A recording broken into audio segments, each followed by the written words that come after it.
Antes de começar o vídeo, eu quero pedir para os irmãos, se estiver vendo esse vídeo pelo TikTok, que curte o vídeo e me segue aí, porque liberando a função live do TikTok, eu vou começar a fazer live e vocês vão pregar a palavra de Deus junto comigo. Vocês estão me ajudando a espalhar o evangelho, amém?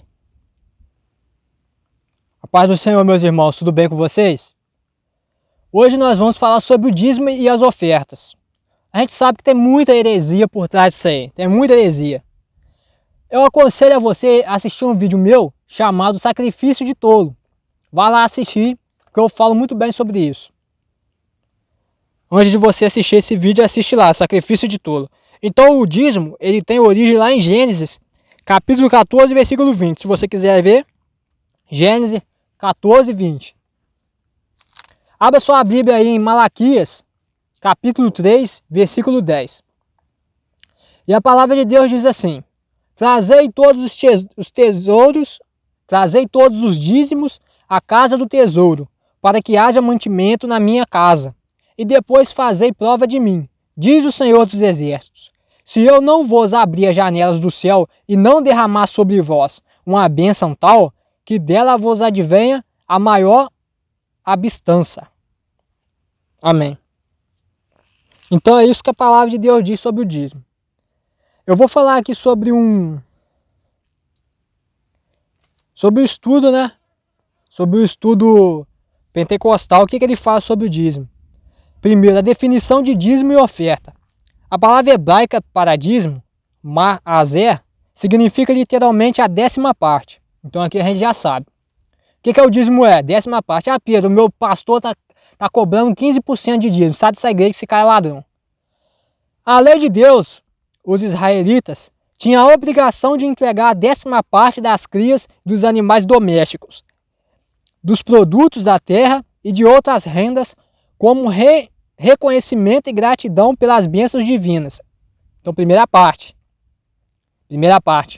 O dízimo naquela época, ele era uma gratidão, está escrito aqui, como reconhecimento e gratidão pelas bênçãos divinas. Onde está escrito isso? Levítico 27, 30, Números 18, 21, Deuteronômio 14, 22, Levítico 27, 30.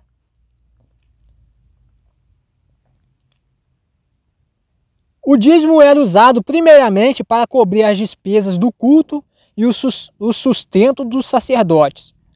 Deus considerava o seu povo responsável pelo manejo dos recursos que ele lhes dera na terra prometida. Onde está escrito isso? Mateus 25, capítulo 15, Lucas capítulo 18, versículo 13. No âmago do dízimo, achava-se a ideia de que Deus é o dono de tudo. Os seres humanos foram criados por ele, e a ele devem o fôlego de vida. Sendo assim, ninguém possui nada que não haja recebido originalmente do Senhor. Nas leis sobre o dízimo, Deus estava simplesmente ordenando que os seus lhe devolvessem parte daquilo que ele já lhes tinha dado. Além dos dízimos, os israelitas eram instruídos a trazer numerosas ofertas ao Senhor, principalmente na forma de sacrifícios. Levíticos descreve várias oferendas rituais, o holocausto, a oferta de manjares, a oferta pacífica, a oferta pelo pecado e a oferta pela culpa. Além das ofertas prescritas, os israelitas podiam apresentar outras ofertas voluntárias ao Senhor. Algumas dessas eram repetidas em tempos determinados, ao passo que outras eram ocasionais, quando, por exemplo, os israelitas empreenderam a construção do tabernáculo no Monte Sinai. Trouxeram liberalmente suas ofertas para a fabricação da tenda e de seus móveis. Ficaram tão entusiasmados com o empreendimento que Moisés teve de ordenar-lhes que cessassem as oferendas. Nos tempos de Joás, o sumo sacerdote Joiada fez um cofre para os israelitas lançarem as ofertas voluntárias, a fim de custear os custos do templo. e todos contribuíram com generosidade. Pedro, onde está escrito isso? 2 Reis, capítulo 12, versículo 9. Semelhantemente, nos tempos de Ezequias, o povo contribuiu generosamente às obras da reconstrução do templo. 2 Crônicas, capítulo 31, versículo 5. Houve ocasiões na história do Antigo Testamento em que o povo de Deus reteve egoisticamente o dinheiro, não repassando os dízimos e ofertas regulares ao Senhor, durante a reconstrução do segundo templo. Os judeus pareciam mais interessados na construção de suas propriedades por causa dos lucros imediatos que lhes trariam, do que nos reparos da casa de Deus, que se achava em ruínas. Por causa disto, alertou-lhes Ageu. Muitos deles estavam sofrendo reverses financeiros, como diz o livro de Ageu. Capítulo 1, versículo 3. Coisa semelhante acontecia nos tempos do profeta Malaquias. E mais uma vez Deus castigou seu povo por se recusar a trazer o dízimo. Malaquias capítulo 3, versículo 9.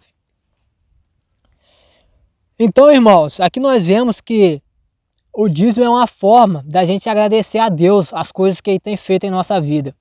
Agradecer a Deus pelo nosso trabalho, agradecer a Deus pelo teu mantimento na nossa mesa.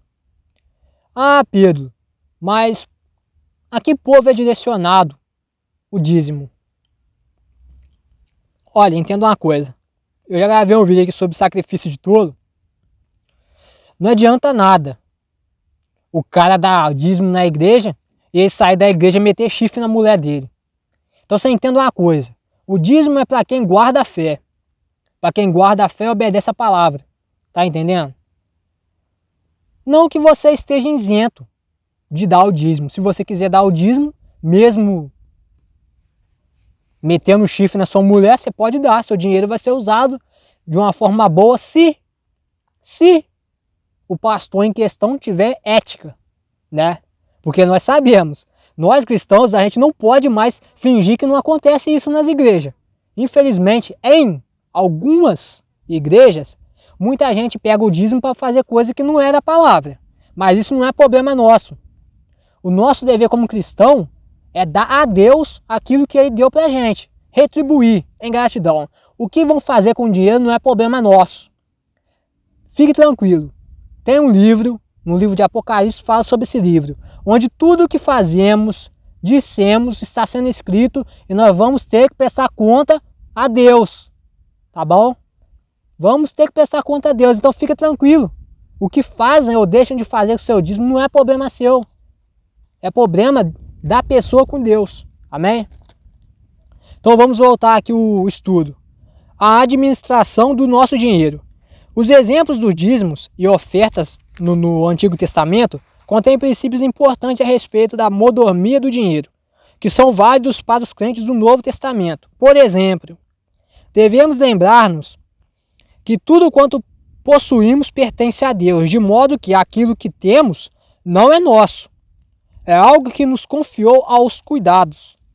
Não temos nenhum domínio sobre nossas posses. Devemos decidir, pois, de todo o coração servir a Deus e não ao dinheiro. A Bíblia deixa claro que a cobiça é uma forma de idolatria. Nossas contribuições devem ser para a promoção do reino de Deus, especialmente para a obra da igreja local e a disseminação do evangelho pelo mundo. E é claro, para ajudar os necessitados. Agora vamos falar um pouco sobre o cuidado dos pobres e dos necessitados. Para acumular tesouros no céu e para aprender a temer ao Senhor, né?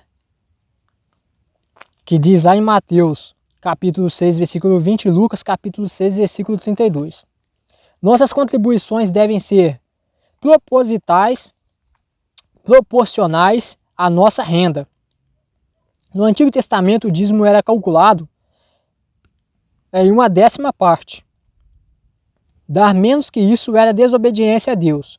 Aliás, equivalia a roubá-lo. como diz o livro de Malaquias, capítulo 3, versículo 8.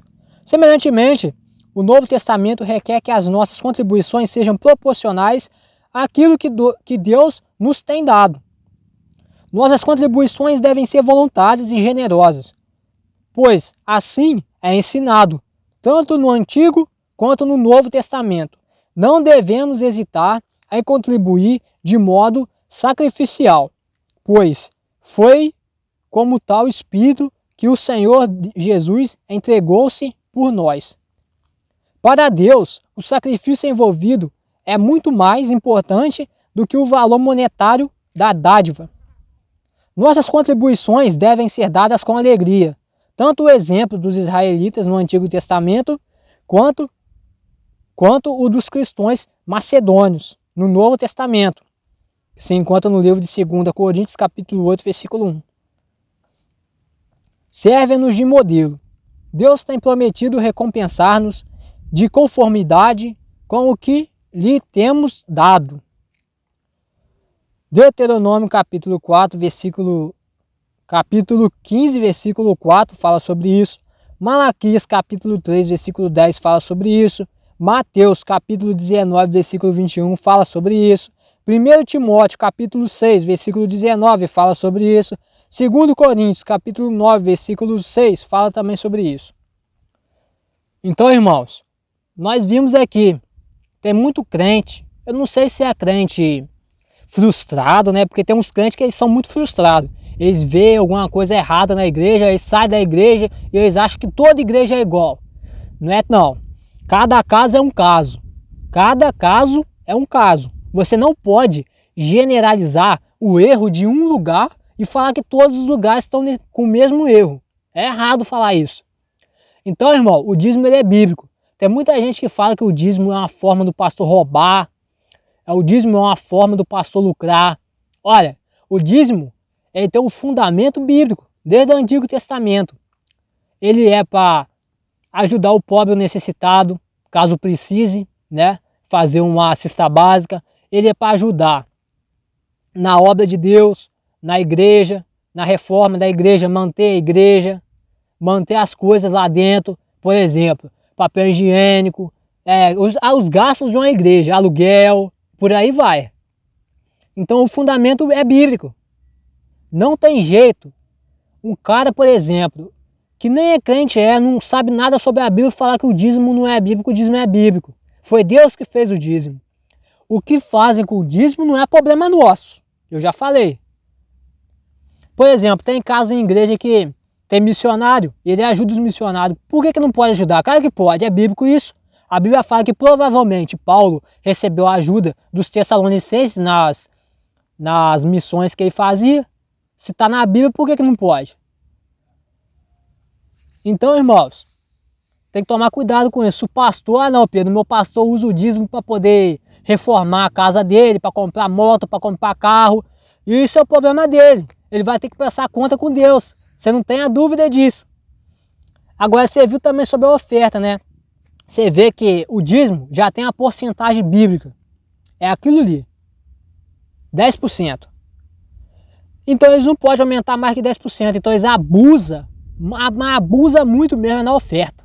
Você já viu aquelas ofertas que o cara ele usa um talão de boleto? Já viu aqueles boletos? Vamos supor que você vai numa loja. Aí compra lá uma televisão fiado lá. Aí eles te dão aquele boleto para você pagar todo mês. Aí eles fazem isso na igreja também.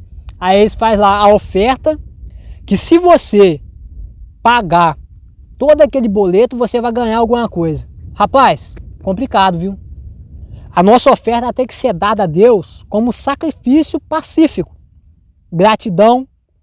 Agora, quando você fala, tem que tomar cuidado com isso. Quando você fala que a pessoa vai ganhar alguma coisa, sabe o que se fosse eu que eu fazia? O cara falou lá, se você acabar de pagar esse talão de boleto, você vai ganhar, vai ganhar um carro de Deus. Eu vou gravar o que ele falou. Depois que eu pagar, eu vou querer esse carro. Aí se vira. Ué, ele tá falando que Deus vai me dar? Aí depois Deus não dá, o que ele vai fazer? Ele vai devolver seu dinheiro? Então pra mim isso é heresia. Tá? Pra mim isso é heresia. Ah, Pedro, eu não tenho dinheiro, tô passando por uma situação muito difícil da minha vida. Tô devendo todo mundo. O que eu sugiro a você fazer? vá até o seu pastor, conversa com ele em particular e fala a situação que você está passando. Pode ficar tranquilo, irmão. Você não vai para o inferno não, tá? Porque você não está dando dízimo não. Isso é antibíblico, falar que uma pessoa vai para o inferno porque não está dando dízimo, tá? Ninguém está na sua situação para saber o que você está passando. Então, se você tiver a opção entre comprar um leite para o teu filho e dar dízimo, vai comprar o leite para o teu filho. Vai pagar teu gás, vai pagar sua conta de luz, vai pagar tua conta de água. Não existe isso não, cara. Você deve honrar a Deus, mas também deve honrar os homens. A Bíblia fala o quê? Que é melhor obedecer do que sacrificar. É melhor obedecer do que sacrificar. Se você está obedecendo a palavra de Deus, você já está fazendo uma coisa aí que 90% dos crentes já não fazem hoje em dia.